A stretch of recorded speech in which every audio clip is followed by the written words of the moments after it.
and say, hello, everybody. Thanks for joining me. I'm going to share my screen because I have a PowerPoint. That's not what I wanted to look at. Although that is good saying, and I did use that. Here's where I want to be. Okay, so it's gonna, there we go. Okay, so I can still see you. So thumbs up if you can see my PowerPoint coming on. Okay. So this call is just going to be, your screen sharing is paused. You can still see the screen though, right, guys? Okay. It's telling me weird. Resume share. Oh no, I don't want that. Okay. Ah! Anyways, so when I get into this, this is about kind of the low fat, low calorie, fat free, quote unquote, diet foods that a lot of us,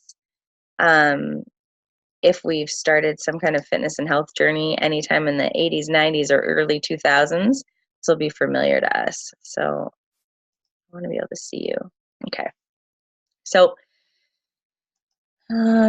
nutrition in the past few decades. So it has become really clear that there's been a major crisis as far as people being more sick and having what they call lifestyle diseases than ever before. So it used to be, you know, people would die from things that maybe they couldn't control, but now these diseases that are coming from lifestyle choices are on the rise, like massively. So for example, diabetes in 2010, in Canada, 2.7 million people.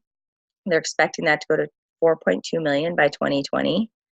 More than 1.4 million Canadians have heart disease, and it's one of the leading causes of death, with more than 33,000 lives a year lost to heart disease. And over 25% of Canadians are considered obese, with a BMI of over 30 plus. So what's causing this? Like, why, what has changed? People have been debating that for a long time, but basically these are some of the major causes that people, researchers and stuff, have come up with, that people are consuming more food than the body needs. They're not being active enough, whether sometimes it's genetics, metabolism, or even social and economic factors. As we know, it's not cheap to eat well. And for whatever reason, a lot of the junkier foods seem to be subsidized better, and you can buy a frozen pizza for cheaper than you can make a roast or whatever. So sometimes that's an issue. Packaging, processed and refined foods are huge now. So this isn't like when we were kids and it was like, you know, well, even not so much when we were kids, because I would say the packaging stuff kind of came out when we were kids too. But like, say when our parents were kids, everybody's parents were making like real food, like 3-course meals, whatever. Marketing and advertising about foods has changed a lot too.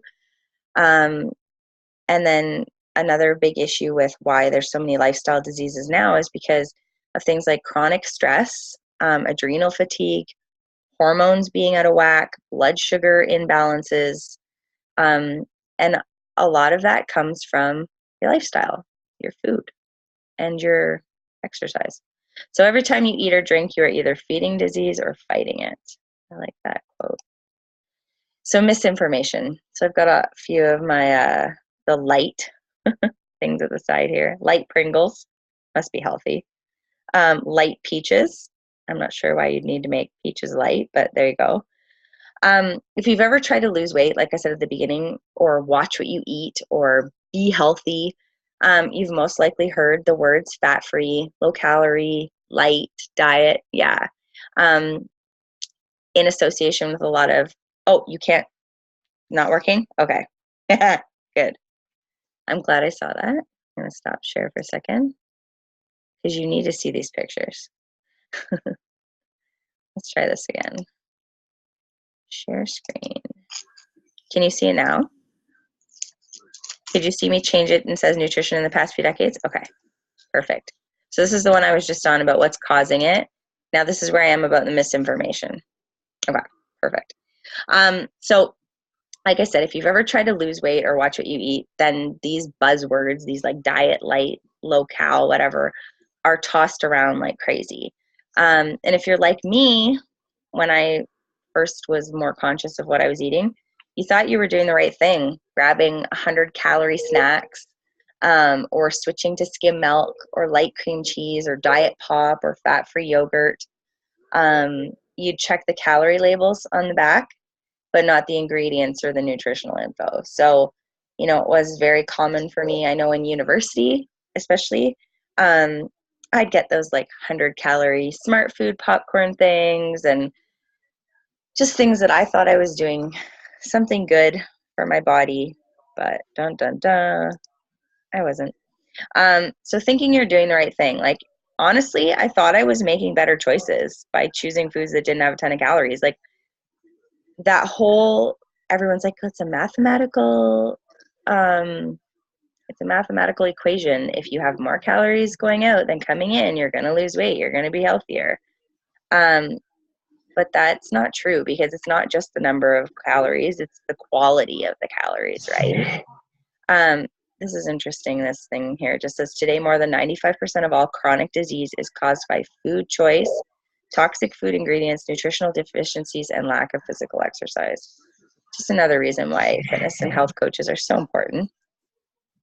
Okay, so like I said, all calories are not created equal. It's not just about how many calories you're eating, it's what kind of calories are you eating. So they say to lose a pound in energy, so calories is just a measurement of energy, you have to burn 3,500 calories. But it's not that simple, because obviously, much to my dismay, 400 calories of chocolate is not the same as 400 calories of grilled chicken. Your body is not going to respond to it the same way. It's not going to process it the same way. It's not going to fuel it the same way. So each, they call them macronutrients. So that's your carbs, your proteins, and your fats. They all respond differently in your body.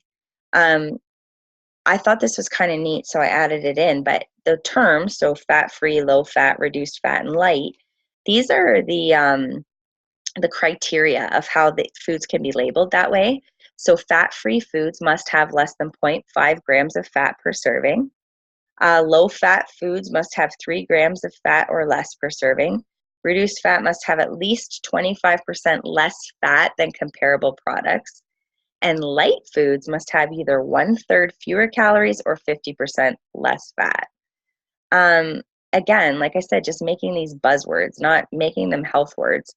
I laugh. This reminds me of my dad, because my dad will say, licorice is good for you because it says it's fat-free. Same with jujubes. And I'm like, oh my gosh, Dad, no. Oh, okay. So another issue, so say you are focusing on calories and you're focusing on having less calories in your body and you're not looking at the quality of calories. There's a huge myth that if you want to lose weight, you need to eat less food. Again, not true. And if you followed the fix, and ate all your containers in a day, you know what I mean. Like you're constantly eating, and you're probably getting more food and more quality food, and because of what you're eating, you're not feeling hungry. But there's actually some pretty bad repercussions to dropping calories quickly. So to actually burn fat versus muscle, you have to be really smart and slow in your approach. So it's not a quick fix, which, if you've been doing this for a while, you learn. But because of metabolic adaptation, if you feed your body less, your metabolism adapts and it slows down. And then whatever that amount you're eating, your metabolism is going slower. It's not burning it as well, because it wants to be in what they call homeostasis, which is just, it's like nothing's happening. It's keeping everything even and where it wants it to be. And then it means it's not burning your fat. And that's why people talk about hitting a plateau. Well, maybe they've been under eating for a long time. And that happens. So you kind of have to reverse diet to to build back up metabolism. That doesn't mean like binge, but like something like the fix where you're eating the proper portions. Okay, this is the best. So this is what my whole call was based off of. Whenever you see the words fat-free or low fat, think of the words chemical shitstorm, because for real, okay? So there's 3 types of fats. Everybody thinks fats, and they think fats in food, and they think fat, that adjective that people are like describing other people as, which is a terrible adjective. But so saturated and unsaturated are like naturally occurring. They're not bad for you per se. You don't, people be like saturated fats, it's low in saturated fats, but you do need some saturated fats in your diet too. You just don't want tons of saturated fats. So saturated fats, examples that it comes from butter, coconut, and meat. With unsaturated, things like olive oil, flax oil, salmon. Trans fats that's what comes from processed foods. And you don't want to have them. And if you notice, like there's been a big, the last like probably 7 or 8 years, it's always like trans fat free or no trans fats. That's become another buzzword, right? The healthy fats in our diet should actually make up 30% of our diets. Again, something like the portion control meal plan, believe it or not, actually does have 30% fat in your diet. Also, actually, before I go to this, well, I'll just stay on this slide now, but for anybody who's been interested and kind of following the whole keto trend that's been going on, or in the past, the Atkins trend, when people talk about high fat, high protein diets, low carb, no carb, whatever,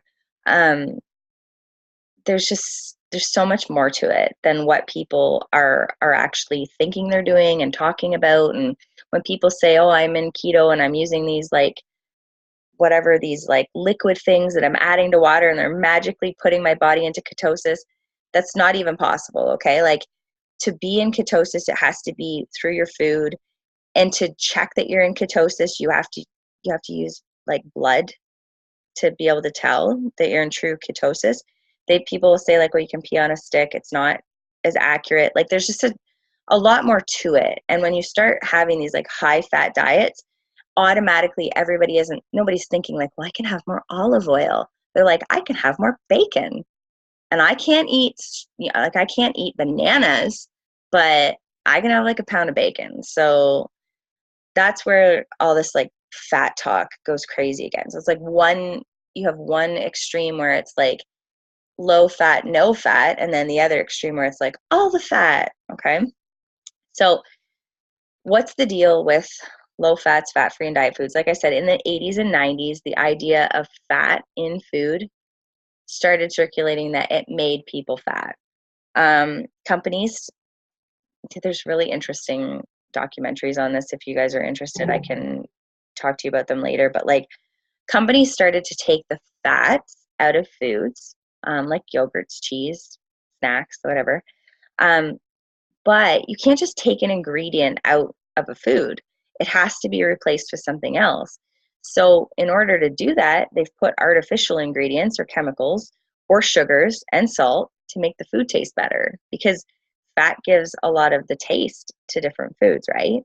So a lot of these foods that they've taken the fat out of or lowered the fat in often have 40% more sugar in them than regular versions of foods, which if you have looked anything into sugar, what it does to our body, how it affects our like mood, our energy, our how much fat we're storing, all that, sugar is horrendous. So adding more sugar in with not even things you don't even think have sugar in them. So what does sugar do to your body? I've got a graphic over here, but so how does our body handle these fat-free or diet foods? When there are lots of additives in foods, our bodies have trouble recognizing the ingredients. So when our bodies were made, they haven't, like they were made to eat real food, right? And when you start introducing these things that our body doesn't recognize, it doesn't know how to process them, doesn't know what to do with them. So it takes these chemicals in and it's like, I don't know which this is. I don't know where to send it. I'll store it as fat cells. And then all of a sudden, there you go. There's some extra fat cells that you've now got to try to get rid of. When there's a lot of added sugars in our foods, it spikes our blood sugar, which makes us feel like we are hungry again so much sooner, and starts the cycle of overeating and cravings and eating when we aren't actually hungry. So this just kind of shows you, but when you eat sugar, your insulin spikes, your liver turns the sugar to fat, and high insulin causes glucose levels to plummet. So your body gets really tired and asks you for more sugar to offset the imbalance. And then as the sugar, hold on a sec, as the sugar releases, or as the liver releases sugar into the bloodstream, your blood pressure rises. And honestly, they've studied this in rats, and I don't know if there's how they've studied it in humans, but it's similar to heroin because dopamine levels in your brain surge. And then it goes back into that cycle again. And it's like, that's why, you sit down and you eat something like even chips, say chips or chocolate bars or whatever, and you look down and you've eaten like 20 times the amount you think you would want or could eat or thought you would start out eating. So it's not your fault, okay? There's stuff in our food. Okay, so like I said, fat doesn't make you fat. We actually need it. Essential fatty acids actually cannot be made in our body. So we have to get them from what we eat. And like these essential fatty acids, so like omega-3s and 6s, we need them for the following. So especially in kids, which we don't often think about, having full fat stuff or having things like nuts and seeds and that in our kids' diets, but it's super important for the development of their brains. It's important for all of us for absorbing certain vitamins. So vitamin A, D, E, and K are all fat soluble. They can only be absorbed with fat cells. Provides cushioning for our organs, maintains all our membranes, and like I said, provides taste, consistency, and stability to foods. So when you take that fat out, you're messing with all of those things. It's also critical for our brain health, our hormonal balance, and for weight loss, etc. Because for anybody that's had any hormonal imbalances, or even how you feel at like PMS time of your cycle, like imagine that completely off schedule and all over the map, and you can't control your cravings, you can't control your mood, you can't control any of that. So that's important. So simple changes you can make: eat healthy fats, obviously. This little graphic just shows eat real fat to promote fat burn, build muscle faster, curb cravings for junk food, supply your body with essential nutrients, better absorb certain vitamins and antioxidants, like I said before, and prevent nutrient loss during cooking. So cooking with things like coconut oil or olive oil, or other oils too. So this is what happens if you're following a very low-fat diet. It actually makes you likely to be low in those vitamins that are fat soluble, and that can impact your immunity. It can limit the body's ability to heal itself and have an influence on bone health. So it's better to focus your diet on the healthier fats, so more fish, nuts, seeds, vegetable oils, including avocado and olive oil. I don't know if any of you guys have ever tried avocado oil. I haven't, but I want to. So no need to choose low fat or diet anymore. So skip the light versions of the things for foods that your body knows and loves. Like we were saying before we started, stuff's like, why would you pick low fat when you could have full fat? For me, a big one is sour cream versus like full fat Greek yogurt. Greek yogurt as a sour cream substitute is so amazing. And it's much, much better for you. More protein rather than garbage. So instead of choosing the skim milk was a huge one. So that was probably one of the biggest changes I made when I was in university. Growing up on a farm, we always had 2% or whole milk. And we grew up in the era where everybody needs to have milk. It's gonna keep your teeth from falling out of your head, and it's gonna keep your bones strong. And then they started doing things like skim milk, where They take the fat out of the milk because you don't want to make people fat, but that's okay. We'll just pump a bunch of sugar into it because then it will still taste delicious. So you're pouring this like sugary liquid that looks like milk onto your sugary cereal that's full of grains, and you're wondering why you're hungry 20 minutes after you ate and why you want to eat chocolate bars at 10:30 in the morning. Or is that just me? But so if you can switch yourself to these foods, anybody that has like cleaned up their eating knows how much better they feel when they substitute those processed foods for foods that have not been processed and often have higher fat percentages. Obviously, eat real foods that your body recognizes. Um, when you have an apple or any vegetable or whatever, or lean meat that's, comes from a reputable source, there's no labels on it. That means you don't need to really calorie count or fuss over additives. And it also means your body's going to be able to use those foods as fuel instead of storing them as fat. This was big for me. I was interested to know. So fats to avoid: corn oil, cottonseed oil, peanut oil, soybean oil. Those often have GMOs in them. Any vegetable oil and canola oil. So interesting story about canola oil. It's actually like a Canadian oil, but it's made from, now I'm telling the story and I don't remember it, but it's not made from something natural that would have oil. Like vegetables don't have oil. Like they have to break them down to make them into an oil, right?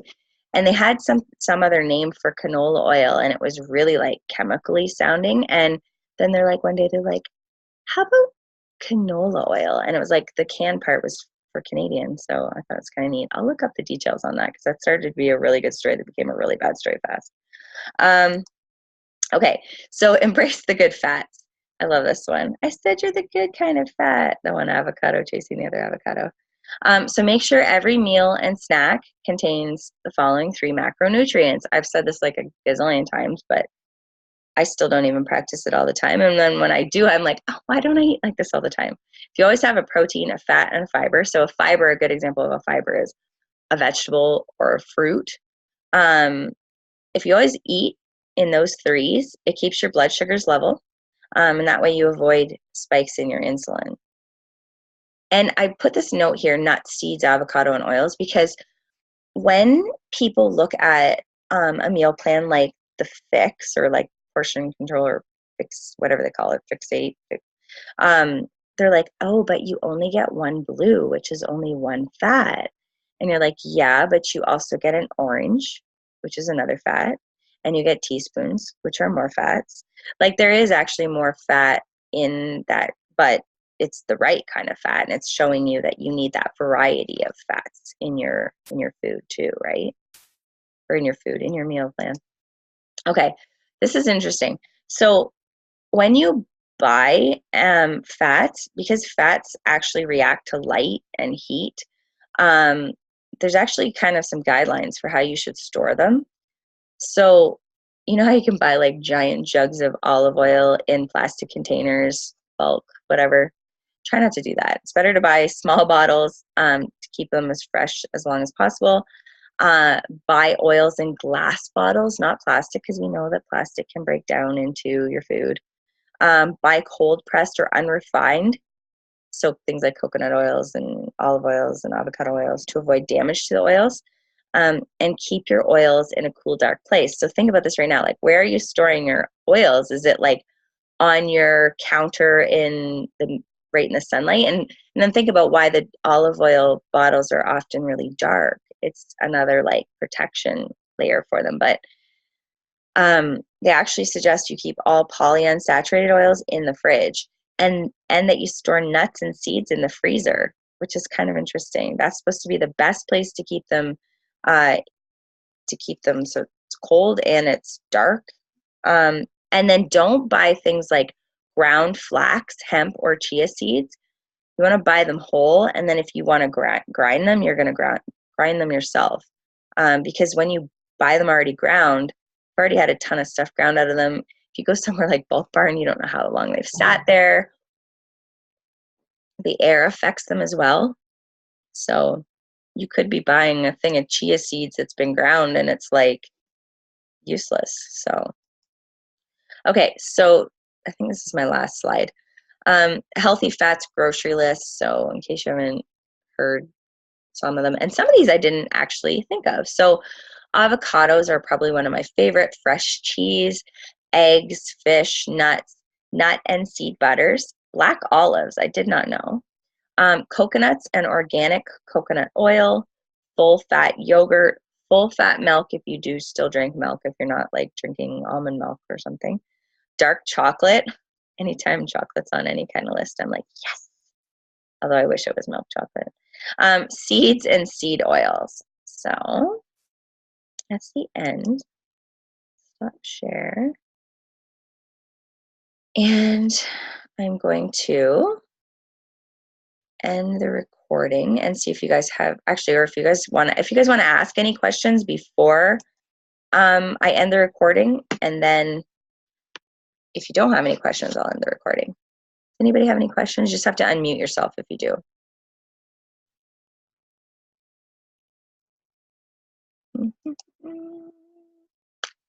No? Okay, so I'm going to stop the recording and then we can chat for a few minutes.